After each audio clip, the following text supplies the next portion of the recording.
Hi everybody, it's Rick Callie here. I'm the tech integrator at MSAD 35, that's Central Elementary School in South Berwick and Elliott Elementary School in Elliott. From my photos, you can tell in past decades I've moonlighted as a Fat John Green impersonator and most recently as the famed liquor store bouncer. I have a lot of hobbies. I like to make art. I like to draw. I love my dogs. I like to play the drums, love video games, VR. But I really love pro wrestling. It's my favorite piece of Americana. And I really wanted to link the video in this infographic to Hook doing this beautiful wrist lock into Northern Light suplex. But the last video I made with Hulk Hogan, YouTube didn't like, so I wanted to avoid any other hiccup. Part of why I love my job is because I get to combine my passions, technology, and education. They're not hobbies anymore. I get to do it as a career, and I get to actually make transformative change in people's lives by helping them be better at using technology. And I get to do things like make websites, not just for a hobby anymore, but for a living. And these live in the school district as tools that are constantly being updated and rolled out to help staff. I'm also really interested in leadership and leadership ethics. When I read Brugard's stuff about transformative leadership, I immediately thought of my portfolio for student teaching and how I put teaching for transformation there, because I really do think as teachers or educators, it's our job to move the world forward.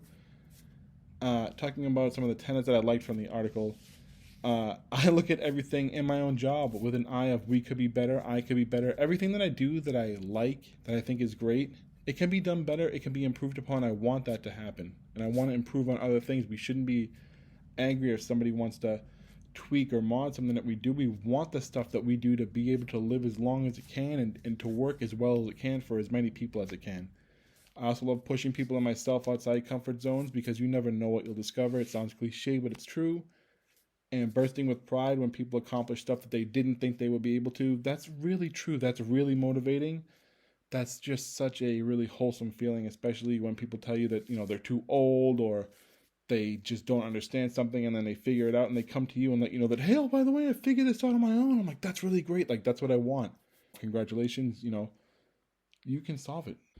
In my role, or if I want to be a leader someday, like an actual leader, an administrator, whatever that looks like, I really do believe in servant leadership as well. I sort of look at servant leadership a bit more like lead by example, do stuff instead of just telling people to do stuff. I want to be able to let people know authentically that I want to be a leader, but I don't just want to tell you to do stuff. I don't want to delegate tasks. I want to get in there and I want to roll my sleeves up or whatever other, again, cliche you want to use, but I want to do this stuff. You lead by doing this stuff. You lead by showing people that you're not better than them.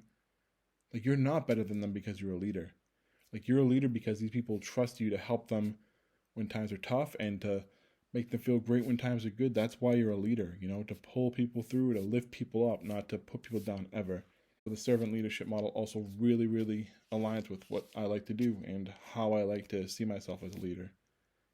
And finally, I just want to mention something on authentic leaders. I really do think that it's so important to know your limitations. And I think it's important to know your limitations not just for your own sake to avoid any kind of road bumps for yourself. But I think when you know your limitations as a leader, then you can build stronger teams, if that makes sense. So if I know that I have a blind spot or a weak area, but I can, appoint somebody in a particular role, then I'm going to want to seek to fill out that role with somebody who has expertise in that area, who can help me fill in my knowledge gaps, and hopefully we can share stuff back and forth. So I think when you understand your limitations, it actually helps the organization in a way become stronger, again, if you're willing to grow. And I think that the willingness to grow and change is really important, and we really do need to embrace it.